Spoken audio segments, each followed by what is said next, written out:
Hi all, let's begin the session. The topic today is elderly or senior citizens. It is part of your GS2 and also part of your GS1 for vulnerable sections of the society. What differentiate between GS1 and GS2? GS2 talks about constitutional provisions and framework. Constitutional provisions, provisions and framework. It also talks into account the policies of the government. But GS1 talks about their social condition. What are the challenges they are facing? Challenges they are facing and probable solutions. Solutions. So, in order to understand constitutional provisions, framework, policy, you need to understand their social conditions, challenges, and solutions. So that way we are integrating each and everything wherever it is possible. ठीक है? So what is the definition of an elderly or senior citizen? Because in future some of you will become senior citizen and some of you may die before becoming senior citizen. Life is so unpredictable. I remember there was one of my college mate. She used to say she will always remain young. She died young.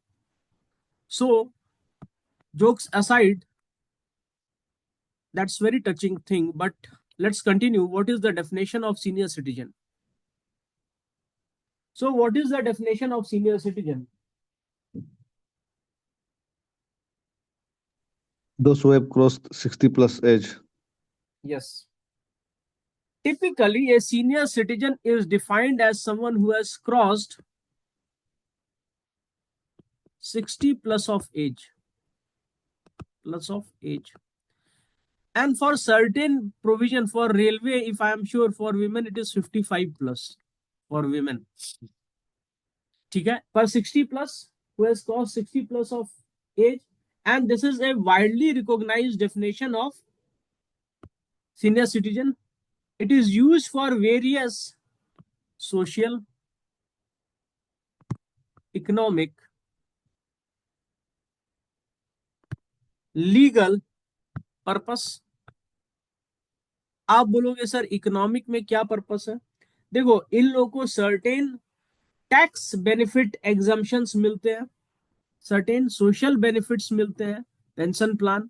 Economic में tax benefit, legal में certain provisions हैं इनके लिए. ठीक है, will talk about that.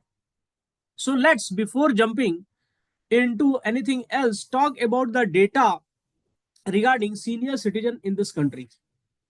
ठीक है, so let's talk about the data regarding the senior citizen in this country. देखो तो करंट सेंसस क्या है?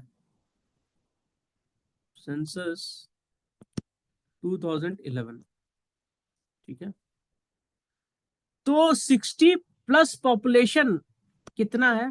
उतना ही है जितना एसटी है इंडिया में, 8.6%. इतना ही तो एसटी का पॉपुलेशन है इंडिया में, 8.6.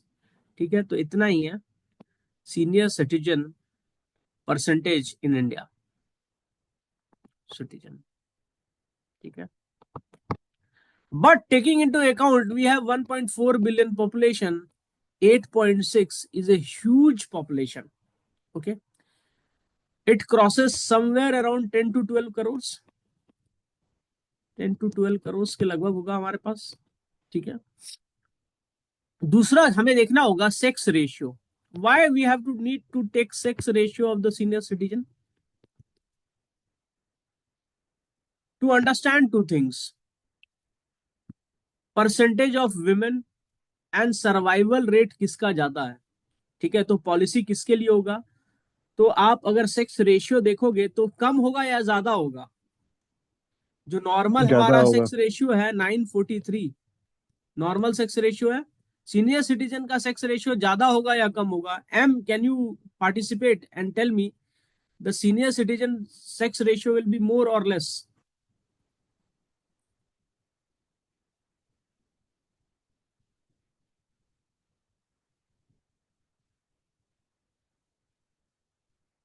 It will be around, if I am not wrong, 1033.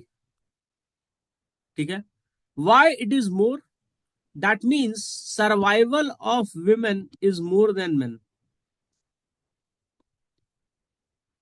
Survival of women is more than one. You will rarely hear about a woman dying because of heart attack.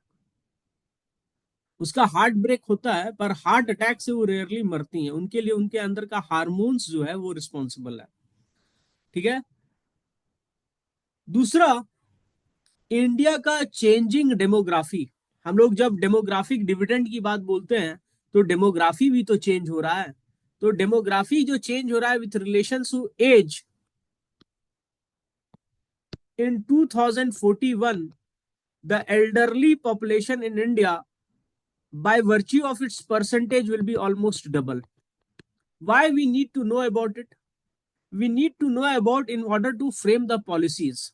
ठीक है. अब India में जितने भी elderly population है, तो longitudinal ageing study of India एक report है. Longitudinal ageing study of India. Longitudinal ageing study of India. India, इसका एक रिपोर्ट है. ये रिपोर्ट क्या बोलता है कि 5% of the elderly population suffer from one और मोर क्रोनिक डिजीज. Chronic disease. ठीक है. ये हो गया आपका general data about elderly population. ठीक है. ये तो याद रखना ही है. इसके अलावा नीति आयोग का की डेटा है रिगार्डिंग द एल्डरली पॉपुलेशन. ठीक है. तो उनका देख लो. देखो क्यों हमें डेटा की जरूरत है. अगर देश में एल्डरली पॉपुलेशन बढ़ रहा है, दैट मीन्स हमारे पास दो तीन प्रॉब्लम है. एक है हेल्थ का, तो हेल्थ में ह्यूमन रिसोर्स भी लगेगा to take care of such a large population. दूसरा है हमारे पास पेंशंस का. तो ये पॉपुलेशन अब इकोनॉमी को कंट्रीब्यूशन तो नहीं दे रहा है ना. क्या ले रहे हैं? पेंशन ले रहे हैं. तो इसीलिए 2004 में बहुत ज्यादा पेंशन का इशू हो गया था, तो लोगों ने क्या कहा, पेंशन स्टॉप कर दिया. उसके बाद से 2004 में गवर्नमेंट जॉब में पेंशन प्लान खत्म हो गया.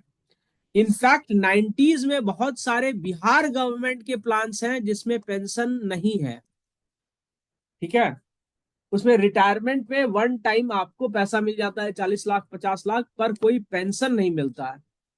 ठीक है. स्टेट गवर्नमेंट के ऐसे प्लान हैं. ठीक है. क्यों प्लान है? क्योंकि पेंशन मतलब they are not contributing to the economy but a good amount of money will be paid to them monthly. ठीक है. तीसरा क्या है? Social security. दिल्ली में सब सोशल सिक्योरिटी के अलावा भी दिल्ली में सबसे बड़ा क्या इशू है कि थेफ्ट उस एरिया में ज्यादा होता है जहां पे एल्डरली पॉपुलेशन ज्यादा रहती है. दिल्ली में जितना भी पॉश मिडिल क्लास एरिया है, वहां पर क्या होता है, एल्डरली अलोन रहते हैं. Either their kids are staying somewhere outside India और they are posted somewhere else. इस चक्कर में क्या होता है, they are staying alone in a bungalow where there is a cook और ए ड्राइवर और someone to look after them. But they also become a soft target for people those who are trying to breach into, go for theft and kill them. तो ऐसा programme आपके metros में ज्यादा होता है. In fact Delhi में ज्यादा होता है. रिलेटिवली आप सर्टेन सिटीज देखोगे इंडिया में, they are known as pensioner paradise. For example Mysore is known as pensioner paradise. Mysore, वहां पे जो कर्नाटक के, केरला के, तमिलनाडु के बड़े बड़े लोग थे जिन्होंने सिविल सर्विसेज में काम किया, तो वो वहां जाके घर लेकर के शांति से जिंदगी गुजारते थे. For example Pune once was a pensioner paradise. Pune, Mumbai के जितने लोग पेंशन ऑफ होते थे, they use to go and take home over there and stay and have a good life over there in Pune. But the problem with Pune is that it became IT hub. And because of IT hub, the young crowd from outside India came. Young crowd from other places of India came. And this young crowd was not culturally associated with Pune. They had no respect for Pune. Young लोगों का यही होता है, college बहुत ज्यादा हो गया, college भी बहुत ज्यादा हुआ वहां पे, कॉलेज हुआ, आईटी हुआ, बीपीओ हुआ। अब इसमें रात बिरात कोई भी घूमने निकल जा रहा है, स्टूडेंट्स निकल जा रहे हैं गाड़ी उठा करके, आईटी वाले निकल जा रहे हैं office, BPO.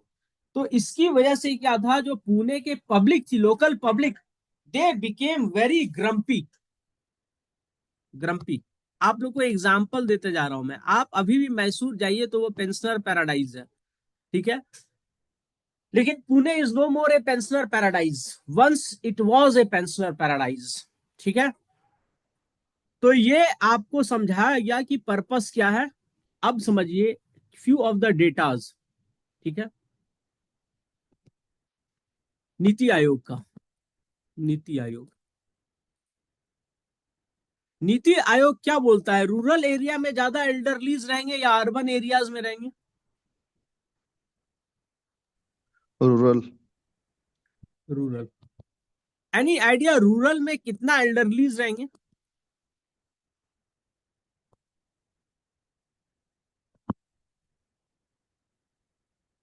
71% of elderlies stay in rural area, ठीक है।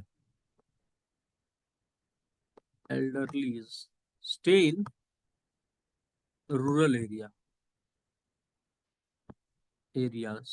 ये एस्टोनिशिंग डेटा है।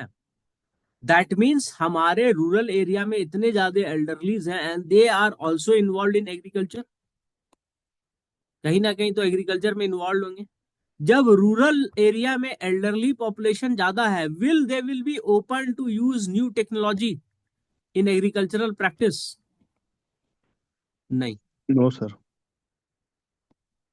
न्यू टेक्नोलॉजी एग्रीकल्चरल प्रैक्टिस में लेना नहीं चाहते हैं, ठीक है। और गवर्नमेंट का जो पॉलिसी भी बनता है रूरल बेल्ट के लिए, उसके बारे में इनको अनअवेयरनेस होती है, ठीक है। तो ज्यादा देखेंगे बात में। जब यही हम चेक कर रहे हैं तो टोटल फर्टिलिटी रेट इंडिया में डिक्रीज हुआ है ना, 2.0 हो गया है। तो जब 2.0 हो गया है और रूरल पॉपुलेशन हमारा 16% हो जाएगा 2041 में, तो आपको एक चीज समझ में आ रहा है कि रूरल हमारा पॉपुलेशन बहुत ज्यादा हो जाएगा।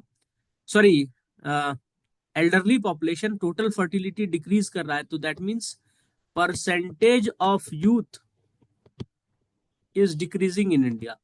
हमारे पास मुश्किल से 30-40 साल और है अपने डेमोग्राफिक डिविडेंड का फायदा उठाने के लिए, और अभी तक हम उठा नहीं पाए हैं other than giving a market.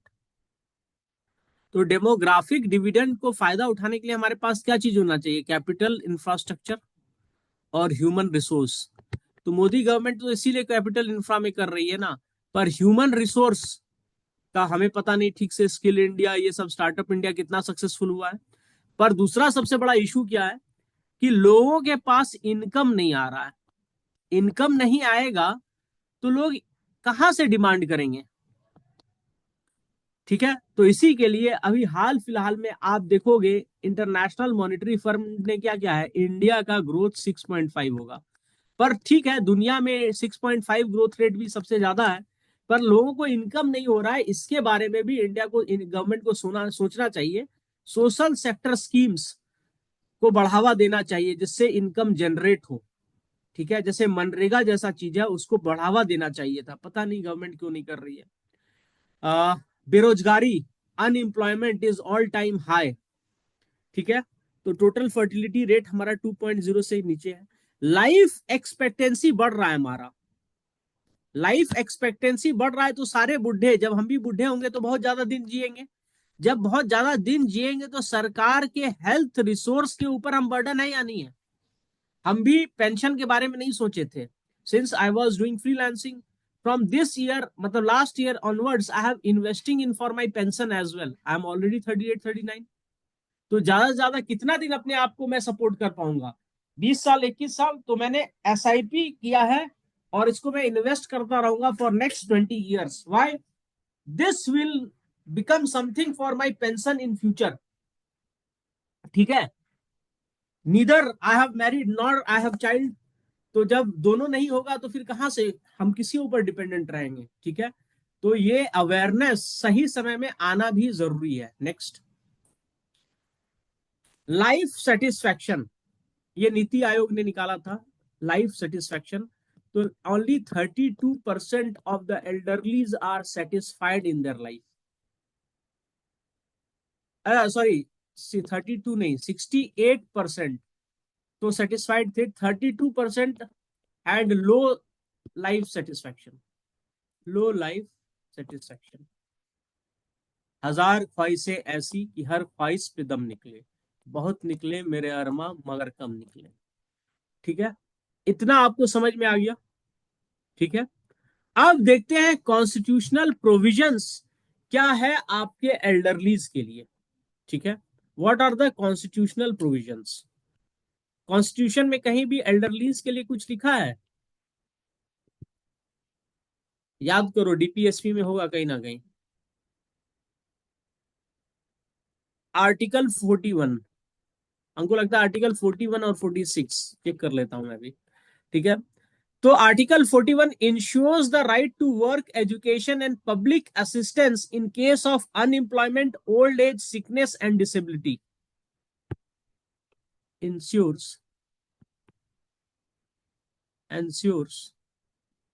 the right to work,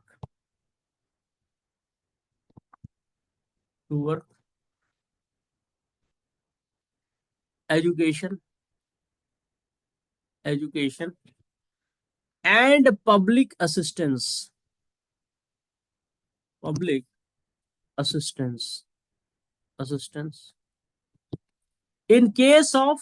in case of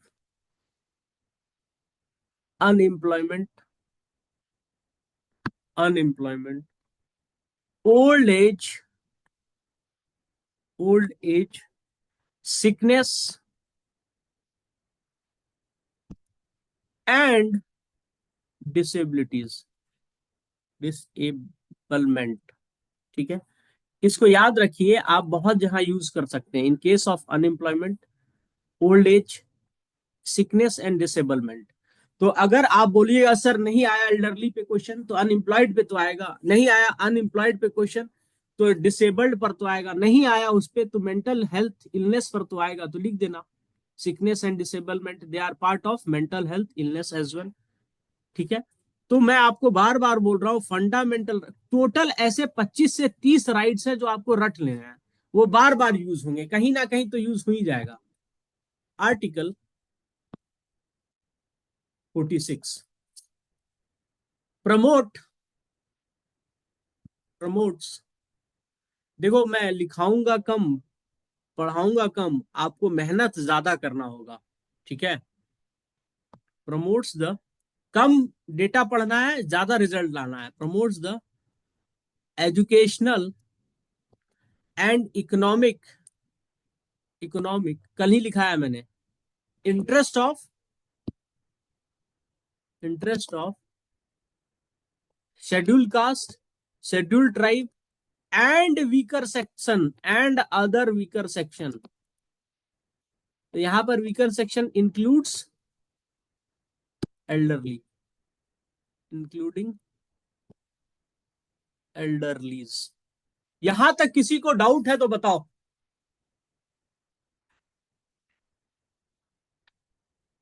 no sir. आपको अलग से मैं 5 स्टार दूंगा. You are the only person who replies. ठीक है. पर मेहनत करो, सिलेक्शन लो. ठीक है. अब देखते हैं की चैलेंजेस रिलेटेड टू एल्डरलीज. तो लिखिए की issues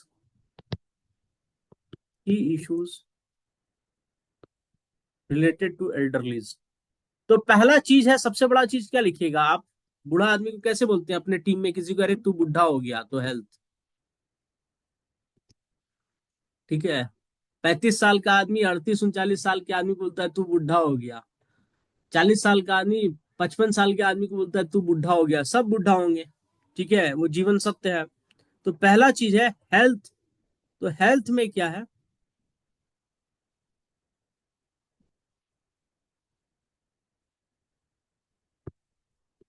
senior citizen, senior citizen का हेल्थ केयर को क्या कहते हैं? जियाट्रिक ना, अभी मुझे याद नहीं आ रहा है। Senior citizen, elder care infrastructure gap, elder care infrastructure gap, ठीक है। नंबर 1 लिखिए, there are there are fewer old age home than required than required than required, ठीक है। एग्जाम्पल में लिखिए, मथुरा एंड काशी। वहां पे डेस्टिट्यूट ओल्ड एज लेडीज और मेन जाके रहते हैं, क्योंकि उनका मृत्यु वहां होगा तो स्वर्ग लोक मिलेगा। और also they don't have someone to take care of, ठीक है। तो घर वाले उन्हें जाकर के छोड़ देते हैं वहां पे। तो वहां पे भी सफिशिएंट इंफ्रास्ट्रक्चर नहीं ना है उनको सपोर्ट करने के लिए, ठीक है। दूसरा है lack of mental health, mental health health services to senior citizen, ठीक है। उनको क्या चाहिए? उनको मेंटल हेल्थ के लिए कोई काउंसलर चाहिए। I think the senior citizens want that they should be heard, there must be someone to talk with. लोग माँ बाप क्या बोलता है 35 साल के लड़के को कि शादी कर लो, वाई?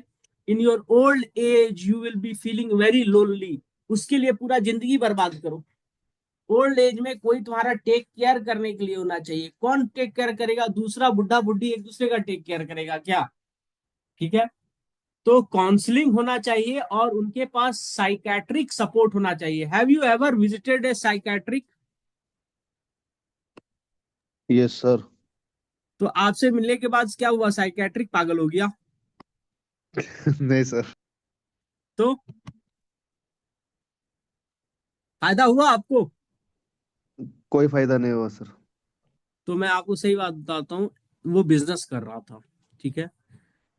मैंने काउंसलिंग किया है बहुत सारे स्टूडेंट का, तो मुझे लगता है most of the time student want themselves to be heard and honest about themselves, ठीक है, ठीक है।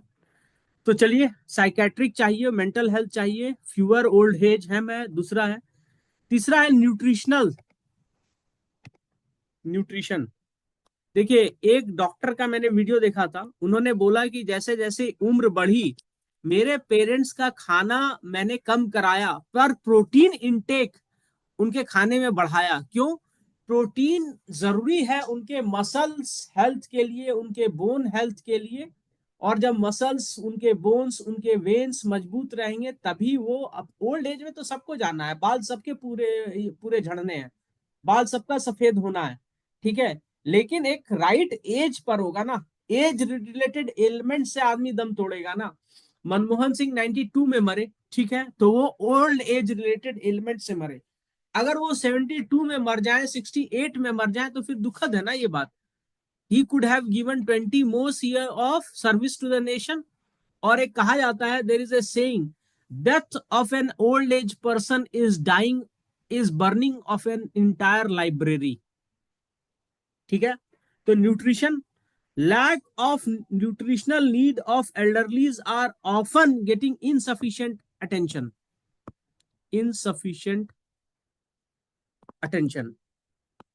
attention, ठीक है। बूढ़े आदमी हो गए, पहले क्या था, पेंशन मिलता था ना, तो वो उनके बूढ़े की लाठी होती थी। जब पेंशन मिलता था तो बूढ़े आदमी का ज्यादा केयर होता था कि ज्यादा देर बूढ़ा आदमी जिंदा रहेगा तो ज्यादा देर पेंशन से घर को सपोर्ट करेगा, ठीक है। तो मैंने देखा है खुद से, जिनका भी पेंशन प्लान होता था घर वाले उनको बहुत केयर करते थे। ठीक है, तो इनसफिशिएंट अटेंशन। ठीक है, फिर क्या है आपका limited limited human resource human resource in health sector. ये पूरे इंडिया का प्रॉब्लम है, इसमें एल्डरलीज में मैं बस मेंशन कर रहा हूं ताकि आप एग्जामिनेशन में कहीं भी मेंशन कीजिए। ठीक है, ऑन एन एवरेज वर्ल्ड में कितने चाहिए? 17 डॉक्टर हैं पर 1000 पेशेंट, 40 नर्स है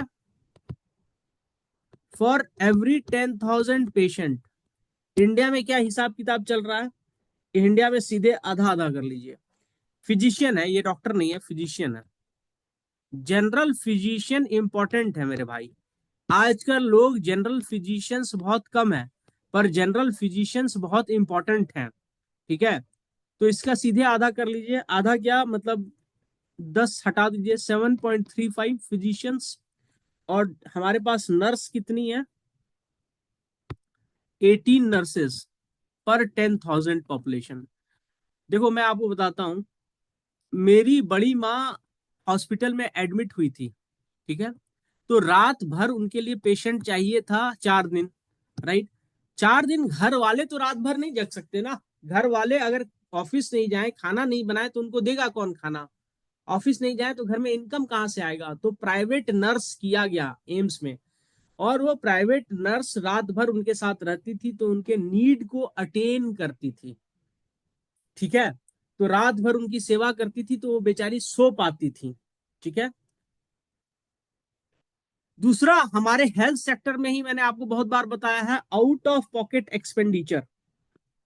high out of pocket expenditure expenditure India में पॉवर्टी का भी सबसे बड़ा कारण क्या है?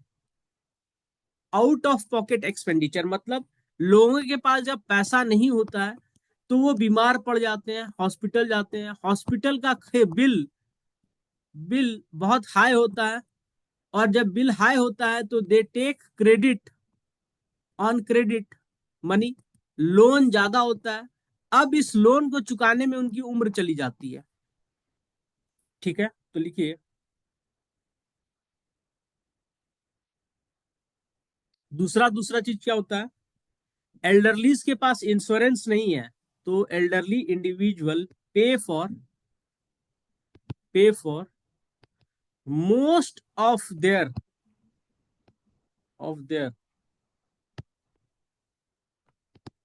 Non medical non medical and out patient care out patient care themselves themselves which can be which can be financially burdensome burdensome। ठीक है, दूसरा इंश्योरेंस कवरेज बहुत खराब है। ठीक है, मैंने खुद सिर्फ 2 ही इंश्योरेंस लिया है, और दोनों इंश्योरेंस 10-10 लाख के हैं। That is not sufficient. एक तो है टर्म इंश्योरेंस मरने के बाद, एक है हेल्थ इंश्योरेंस एक्सीडेंट के समय 5 लाख, मरने के बाद 10 लाख। तो हेल्थ इंश्योरेंस कहाँ ले पाया हूँ? ठीक है, वो भी मुझे लेना है, इस साल मैं अप्लाई करने वाला हूँ उसके लिए। ठीक है, तो लिखिए, इंश्योरेंस कवरेज इंश्योरेंस कवरेज एक तो इंश्योरेंस कवरेज कम है इंडिया में, पेनिट्रेशन कम है इंडिया में। दूसरा इंश्योरेंस कवरेज मतलब senior health insurance is not widely available. अभी मेरी एक जान पहचान की लेडी है, सी इज 51, उन्होंने अभी अपना हेल्थ कवरेज लिया है, तो उसके लिए साल का उनको 60,000 डालना होगा फॉर नेक्स्ट 20 ईयर्स। ठीक है, senior health insurance coverage is not widely available is not widely available or effective. क्यों? With low penetration, मतलब ज्यादा आदमी नहीं लेता है, लो penetration and limited coverage, limited चीजों को कवर करता है। ओल्ड आदमी का दांत का प्रॉब्लम हो रहा है, उसमें भी तो 2-3 लाख रुपया जा रहा है। No insurance, health insurance covers dental health insurance. ठीक है, फिर क्या है? अब सोशल इंक्लूजन का लिखेंगे हम लोग। Social inclusion, social inclusion. धीरे धीरे सोसाइटी क्या बन रही है? न्यूक्लियर फैमिली बन रही है। ठीक है, तो पहला चीज है न्यूक्लियर फैमिलीज। ठीक है, with rise in nuclear families what is happening? It reduces the traditional family support, it reduces the traditional family support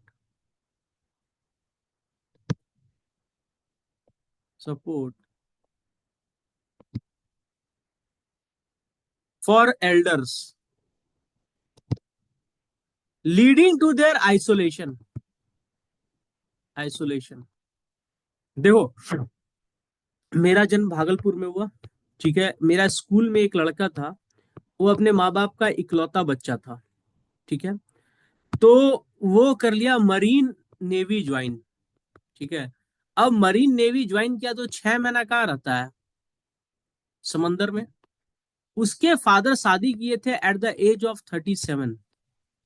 ठीक है, that time it was quite a late marriage. ठीक है, मम्मी उसकी 12-13 साल छोटी होंगी उनके पिताजी से। ठीक है, तो माँ का उम्र मान के चलो 22 साल था। ठीक है, 6 महीना वो शिप पे रहने लगा, तो पापा उसके जब 60 में रिटायर किए, तो जो मेरा दोस्त था ही वॉज ऑलरेडी वर्किंग, तो 2 साल और शहर में रहे। ठीक है, उसके बाद वो कोलकाता में घर बना लिया। घर बना के लिया, फ्लैट ले लिया। पापा उसके बैंक में अच्छे एम्प्लॉय थे, पैसा था, फ्लैट ले लिया और कोलकाता में ही शादी कर लिया। ठीक है, कोलकाता की लड़की से। द लड़की जो उनकी वाइफ थी, she was working in Bangalore, तो बैंगलोर में वो जॉब कर रही थी। ठीक है, और कोलकाता में वो रह रहा थे उसके पेरेंट्स। ठीक है, उसके पेरेंट्स बैंगलोर आते थे, तो पहले सोचे कि चलो कोलकाता का घर रहने देते हैं, बैंगलोर में रेंट ले लेते हैं। उसके पेरेंट्स रोज मुझे कॉल करते थे, एवरी संडे उनका एक्सपेक्टेशन था कि I would come and stay with them, because they I was the only person they knew in Bangalore. ठीक है, and they were actually Bengali and I am a Bihari. तो मुझे बुलाने के लिए बोलते थे, उत्सव आओ ना, आज सत्तू का पराठा बनाए हैं, आज लिट्टी बनाए हैं, आज खिचड़ी बनाए हैं, आज मतलब बेसन की कड़ी बनाए हैं। तो उन्हें पता था कि that time I was also feeling homesick. पर मुझे उनका ये स्थिति देख के बहुत बुरा लगा। They had no one to talk to, and that uncle also wanted to have drinks with me because he could not socialize with anyone else, right? Aunty भी मेरे से बात करती थी, क्योंकि आंटी बिहार में पली बड़ी थी तो Bengali, but she was born and brought up in Bihar.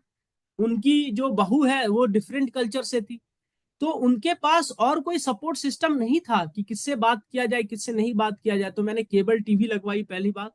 दूसरी बात, दुर्गा पूजा का समय आया तो मैंने इन दोनों को मेंबरशिप दिला दी वहां के बंगाली कम्युनिटी की। एक अच्छी बात है कि बंगाली कम्युनिटी दुर्गा पूजा के नाम पे कहीं ना कहीं मेंबरशिप हो जाती है।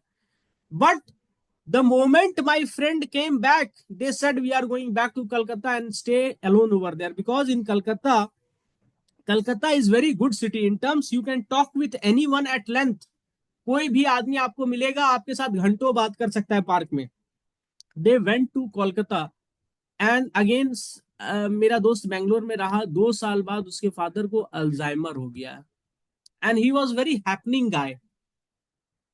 ठीक है, this person was really happening, he could talk at length, and every time I used to meet him he used to talk about life in Bhagalpur.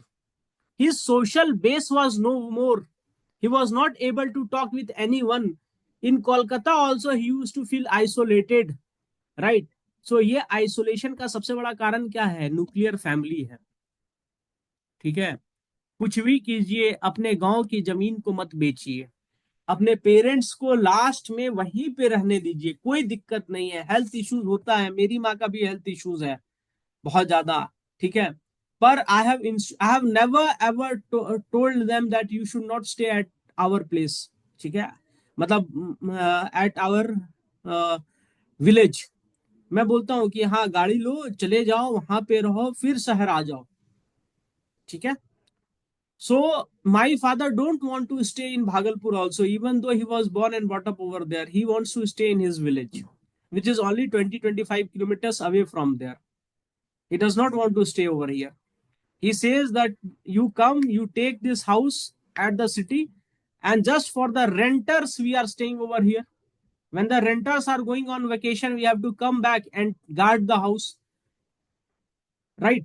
सो ऐसा चीज होता है। सोशल इंक्लूजन जो में न्यूक्लियर फैमिली जो आया है ना, ये सबसे बड़ा इशू है। दूसरा आप देखिए, आईटी सेक्टर में क्या हो रहा है, बच्चे बैंगलोर चले जा रहे हैं, बच्चे दिल्ली चले जा रहे हैं, नोएडा नोएडा बच्चे मुंबई या पुणे चले जा रहे हैं, हैदराबाद चले जा रहे हैं, ठीक है? अब क्या होता है ना, जब बच्चों को बच्चे होते हैं तो who will take care of their parents? So their parents come from village to look after their grandchildren. But the moment grandchildren is 5 or 6, again there is detachment. If the grandparents don't have their pension income because they are not contributing everything to the family, so they become burden. तो फिर उनका expectation होता है कि वो वापस गांव चले जाए। अरे 5-6 साल इधर रहे, बच्चों के साथ रहे, और फिर अभी वो गांव चले जाएंगे तो उनके लिए भी वहां मुश्किल होती है, ठीक है? तो अब वो सीजनली आते हैं, they come during winter season and they go during summer season. So this is happening, and we will study about this in family in sociology, ठीक है? दूसरा है लिमिटेड कवरेज। सोशल इंक्लूजन में आप देख लीजिए, limited pension coverage, limited pension coverage. दूसरा लिखिए, लिमिटेड पेंशन कवरेज। अब सिर्फ 8% people above the age of 60 are covered under work related pensions or public social security system. Work related pension and public social system. इसमें क्या होता था ना, जिनको पेंशन मिलती थी उनका केयर बहुत होता था, क्योंकि they are contributing to the family income.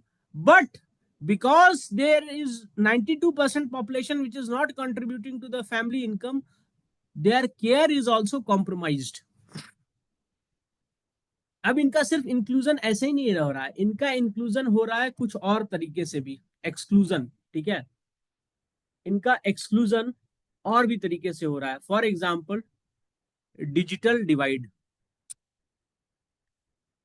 Divide divide because of increase in internet technology and communication technology services in our life, the elders are dependent on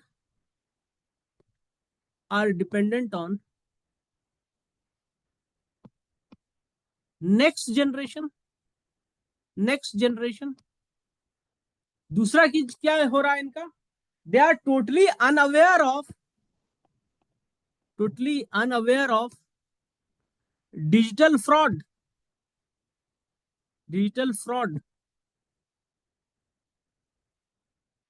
अभी कुछ दिन पहले मेरे पापा के एक दोस्त है, उनका 60,000 रुपीज बैंक से निकाल लिया गया, मतलब 2-3 साल पहले की घटना है, ठीक है? Since they were not aware of these kind of cyber threat or cyber crimes, तो ये प्रॉब्लम फेस करते हैं। दूसरा है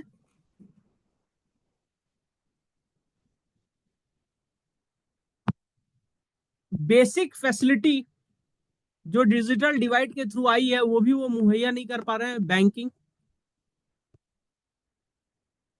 they are not able to do online transaction, they are not able to use GPay,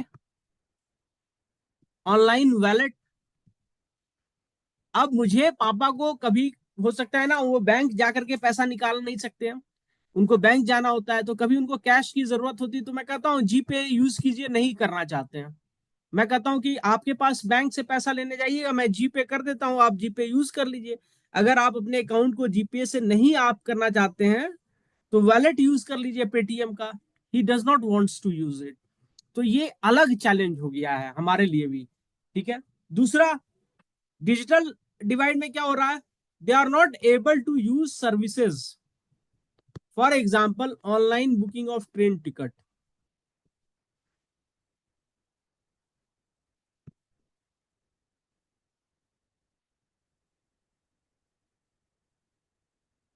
seeking online appointment from doctors,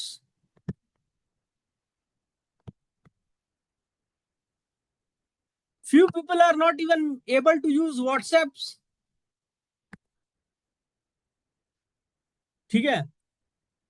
तो ये सबसे बड़ा प्रॉब्लम हो रहा है। इसकी वजह से क्या वो फील करते हैं, सोशली एक्सक्लूडेड।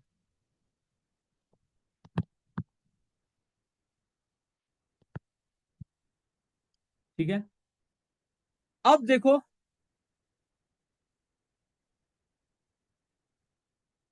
डिजिटल डिवाइड में तो ये मैंने बताया, लिखो डिजिटल इलिटरेसी।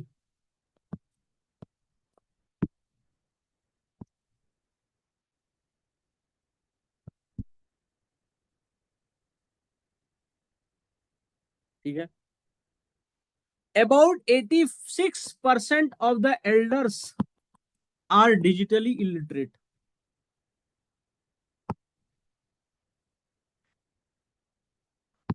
इलिटरेट। ठीक है। 76% आर मेल, 95% आर फीमेल।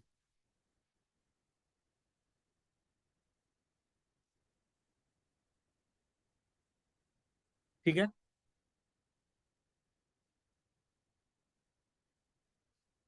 दूसरा क्या है, अगर उनका डिजिटल लिटरेट भी कर लो तो इकोनॉमिक बैरियर है। Y? Many elders cannot afford a digital device. लिख लो, many elders cannot afford digital device, digital device, or pay for internet or broadband services। ठीक है। ये हो गया। अब हम लोग लिखेंगे वे फॉरवर्ड। ठीक है। वे फॉरवर्ड में क्या क्या कवर करेंगे, will cover 4 things: health domain, social empowerment,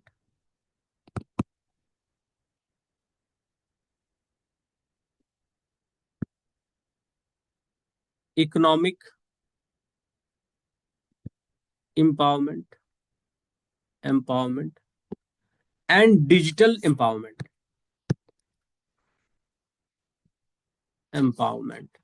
ठीक है।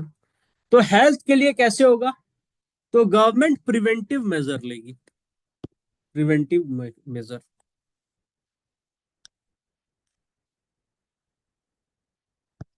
मेजर। ठीक है। Focus on, focus on adult immunization, adult immunization to boost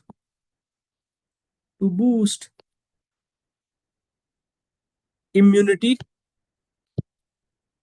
of senior citizen. अभी आया है ना रशिया में कैंसर के लिए, ठीक है, कैंसर के लिए आ गया ना रशिया में इम्यूनाइजेशन ड्राइव, ठीक है। दूसरा है extend mental health care services, mental health care services by collaborating with NGOs and providing counselling and psychiatric support,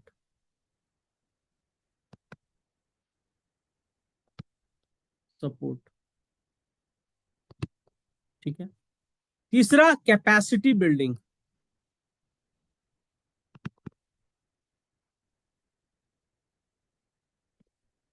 ठीक है। इसमें क्या होगा, primary health care, primary health care services में लोगों को इक्विप करना है, उनका परसेंटेज बढ़ाना है। दूसरा हेल्थ में लिखिए increasing health care infrastructure, health care infra. इसमें क्या होना चाहिए, एल्डरली के लिए मैंने आपको क्या बोला था, एक टर्म है जीरियाट्रिक नीड्स, ठीक है, जीरियाट्रिक नीड्स के ऊपर फोकस करना चाहिए।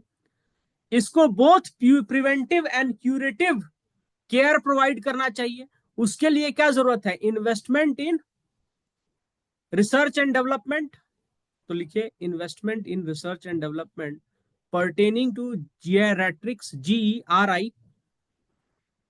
GERIATRIC, research and development in geriatric health care, geriatric, ठीक है, health care, GERIATRIC, geriatric health care services, ठीक है। सोशल एम्पावरमेंट में इनके फेवर में लॉज बनने चाहिए, ठीक है। लोग बूढ़ी माँ को घर से निकाल देते हैं, तो पहले तो लॉ तो है ही, स्ट्रेंथनिंग ऑफ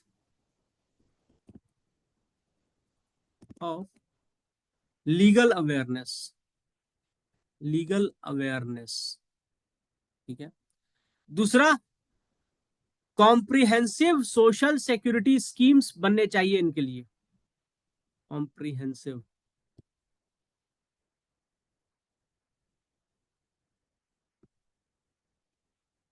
आप बोलोगे what is comprehensive social security scheme. देखो इनमें इनका हेल्थ इंश्योरेंस, मेंटल हेल्थ, ठीक है, इनको जियाट्रिक सपोर्ट, इनको इकोनॉमिक सपोर्ट, इनका न्यूट्रिशनल सारा केयर होना चाहिए। कॉम्प्रिहेंसिव सोशल सिक्योरिटी सिस्टम इनका होना चाहिए, ठीक है। Develop age related, develop age related infra,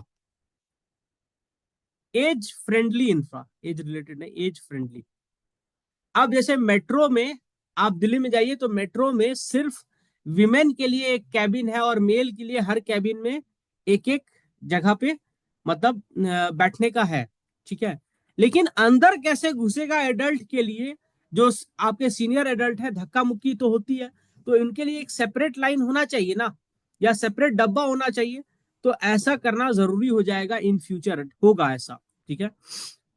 फिर रेलवे भी जो आती है पब्लिक स्पेस में, जो ट्रांसपोर्टेशन है या पब्लिक स्पेस में है, तो उनके लिए एज रिलेटेड इंफ्रास्ट्रक्चर होना जरूरी है। बस से उतरते वक्त ऐसा जरूर होना चाहिए कि उनको उतरते में थोड़ा कम दिक्कत हो, चढ़ने में कम दिक्कत हो। तो development of age related infrastructure in public space, public space and transportation, and transportation, ठीक है, ये हो गया। फिर हम लोग लिखेंगे economic infrastructure, economic security, economic security, ठीक है।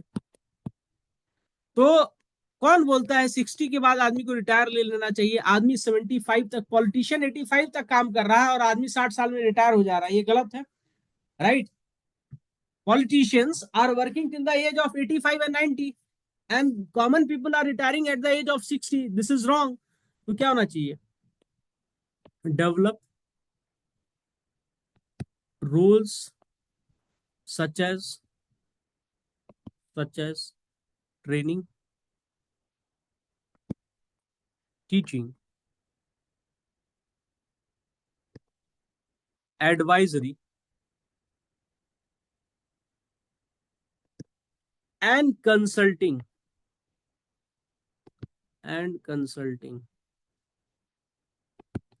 for seniors to utilize their experience. For seniors to utilize their experience. देखो फ्रांस ने क्या किया है, उसने रिटायरमेंट का एज 65 से 70 कर दिया है. तो इन फ्यूचर इंडिया में भी रिटायरमेंट का एज 60 से लेकर के 75 हो जाएगा. And I will not be surprise. Are you guys aware the age of retirement in university is 65? Teacher हमेशा लंबा जीता है अगर वो पढ़ाता रहे ना. I have seen few teacher who are teaching beyond the age of 70. The only thing they are missing is that because of digital divide, they are not upgrading themselves. अगर इस डिजिटल डिवाइड को वो cross कर ले तो 90 के as तक तो पढ़ाते रहेंगे. We have examples. ठीक है. Periyar, he led a revolution at the age of 92. Temple entry movement जो साउथ का सबसे बड़ा रिवॉल्यूशन है till date. It is a like a French, its impact is like a French revolution in South India. तो temple entry movement इन्होंने 92 के age में start किया था. तो age is just a number. And age females population और उनका age increase होता है, they also start agreeing with me that age is only a number. And you guys will also start agreeing with me once you cross 35. Age is only a number. क्योंकि as तो सामने दिख रहा है. Right. चलिए. तो economic security के लिए उनके लिए भी जॉब अपॉर्चुनिटी डेवलप किया जाए. ठीक है. तभी तो उनको इकोनॉमिक सिक्योरिटी मिलेगी. ठीक है.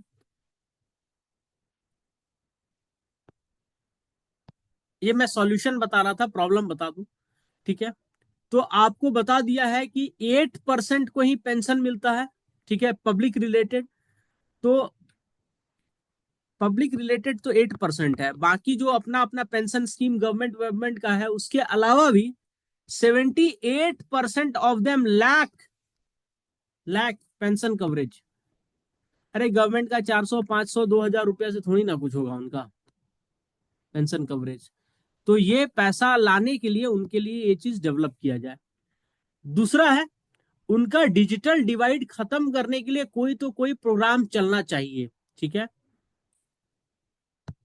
Digital divide.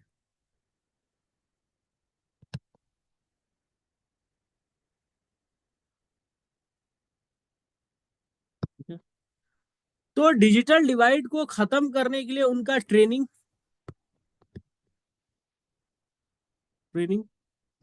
मिलना चाहिए. और ट्रेनिंग के लिए उनके स्पेसिफिक ग्रुप बनना चाहिए. पहले क्या था आपका प्रौढ़ शिक्षा अभियान, एडल्ट एजुकेशन मूवमेंट होता था. तो उसमें क्या होता था कि जो लोग आते हैं ना ट्रेनिंग के लिए, वो यंग होते हैं, वो ओल्ड एज रिलेटेड लोगों के प्रति शायद इंपथाइज नहीं कर पाते हैं. तो ट्रेनिंग के लिए आइडेंटिफाइड प्रॉब्लम होना चाहिए कि क्या प्रॉब्लम फेस कर रहा है. और फिर ट्रेनिंग जो होनी चाहिए फ्रेंडली होनी चाहिए. Friendly where the trainers could empathize with them. ठीक है. डिजिटल डिवाइड को कवर करने के लिए टेली मेडिसिन और ई बैंकिंग में ऐसे प्लेटफॉर्म होने चाहिए, क्योंकि ये दोनों चीज वो सबसे ज्यादा यूज करते हैं. Which should be friendly towards them. ठीक है. Friendly towards senior citizens need. ठीक है. वहां पे सेफ्टी मैकेनिज्म भी होना चाहिए. Safety mechanism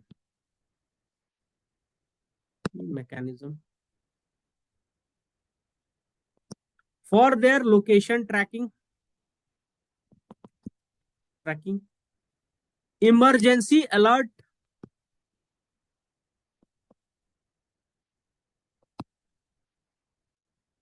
and robust security setting. ठीक है, ये हो गया. अब गवर्नमेंट पॉलिसीज, अब गवर्नमेंट पॉलिसीज देख लीजिए. ठीक है, तो एक गवर्नमेंट का एक आया है आपका national policy for senior citizen 2011. ठीक है, नेशनल, इसको अलग नेक्स्ट पन्ने में कर लेते हैं. नेशनल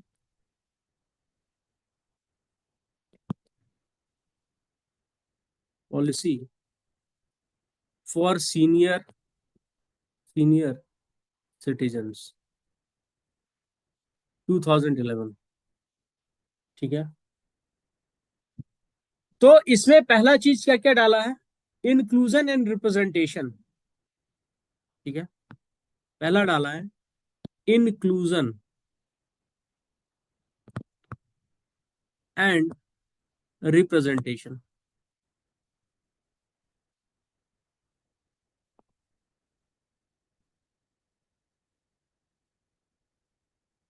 ठीक है, तो एम क्या करना है? इन्वॉल्व करना है सीनियर सिटीजन को.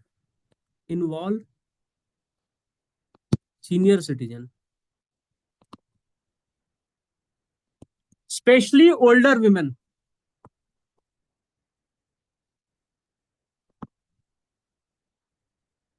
Older women in national development discussions. ठीक है, ठीक है,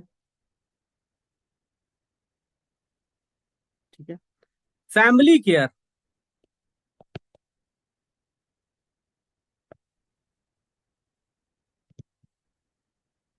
ठीक है, ये पॉलिसी किस चीज पे एम्फसाइज करता है? फैमिली केयर पे.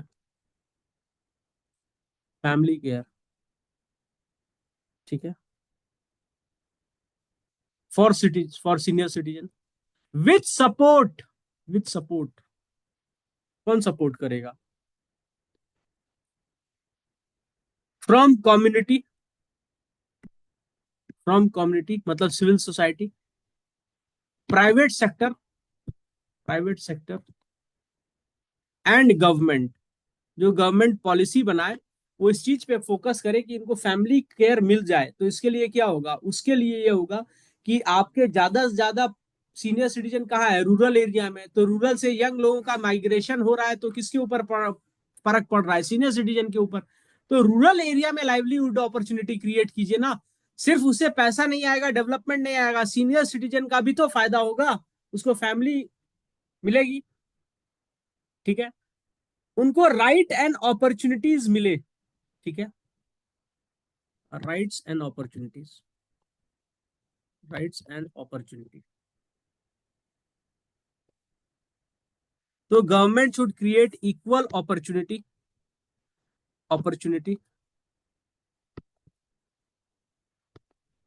For seniors and protect their right. ये पॉलिसी है.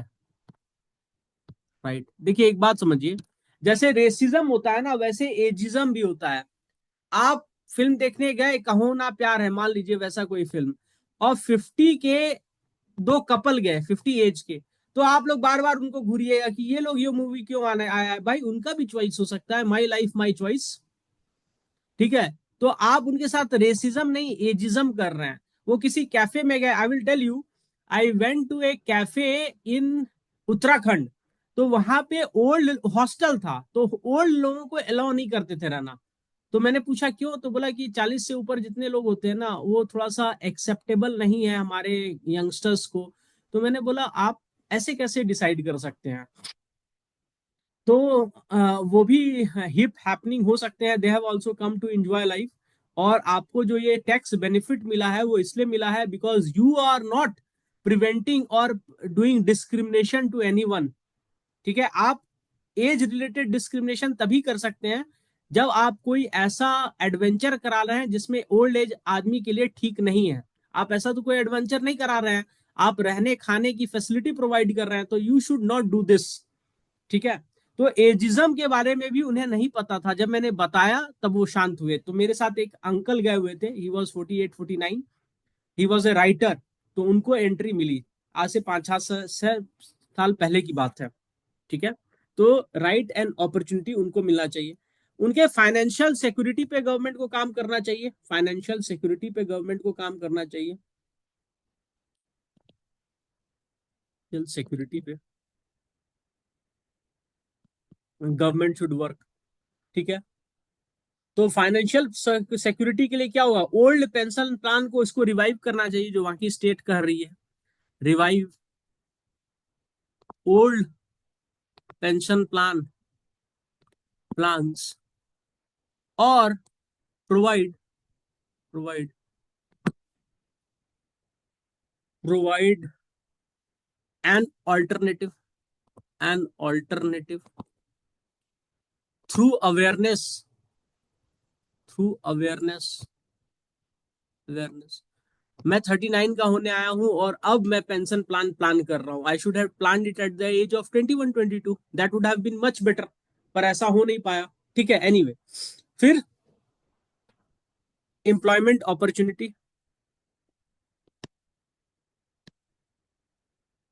अपॉर्चुनिटी मैंने जो लिखा है पहले उसी को लिख लीजिए। फिर सपोर्ट सर्विस सर्विस जहां पे उनको काउंसलिंग हो, कैरियर गाइडेंस मिले।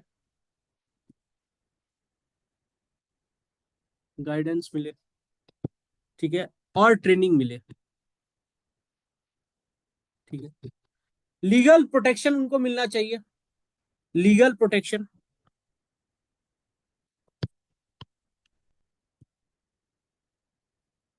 इसमें क्या है, maintenance and welfare of parents and senior citizen act 2007, इसको इन्फोर्स करना चाहिए। मेंटेनेंस, आप इसको सर्च करके पढ़िएगा, कहां पे पढ़िएगा, PIB इंडिया में पढ़िएगा।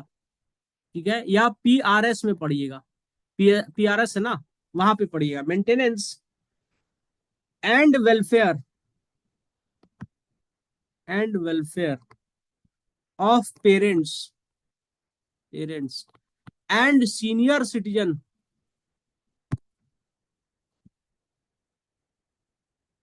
एक्ट 2007। आपके मेंस एग्जाम में इतना ही जितना मैं पढ़ाया हूं इतना सफिशियंट है, इसको लिख लीजिए, इसी को बार बार पढ़िए और सर्च कीजिए। ठीक है, सर्च कीजिएगा तो आपको बहुत सारे केस स्टडीज मिलेंगे, गवर्नमेंट के जजमेंट मिलेंगे। ठीक है, हमें पूरे सिलेबस में सारे टॉपिक्स कवर करने हैं और आपका क्वालिटी इनरिचमेंट प्लान चल रहा है। ठीक है, so with this I will close the class of today. Next will meet, क्या टाइमिंग दिया है मैंने सोशियोलॉजी का, 6 दिया है ना। 6:30। हाँ, 6:30 सोशियोलॉजी करते हैं, सोशियोलॉजी लंबा चलेगा आज। ठीक है, क्योंकि मैं डिक्टेशन स्टार्ट कराऊंगा यार, बहुत लेट हो रहा है। You will have to start writing now. ठीक है, क्योंकि ऑप्शनल का ही स्पीड आपके फिर GS में आता है। ये बात मुझे 2017 में एक लड़के ने बताई थी, ही क्वालिफाइड IRS, उसका रैंक था 114 something, he was writing mains with me that time. तो वो खूब ज्यादा लिखता था ऑप्शनल, पहला 1-2 महीना मुझे लगा कि क्यों लिख रहा है, लेटर ऑन आई रियलाइज्ड कि उससे उसको स्पीड आ गया। उसका ऑप्शनल GS ये था, पॉलिटिकल साइंस। ठीक है, so with this I will close the class of today, see you at 6:30 PM। ठीक है, dear M, you need to talk to me as you are also preparing for UPSC, so we'll discuss few things over there. ठीक है, thank you.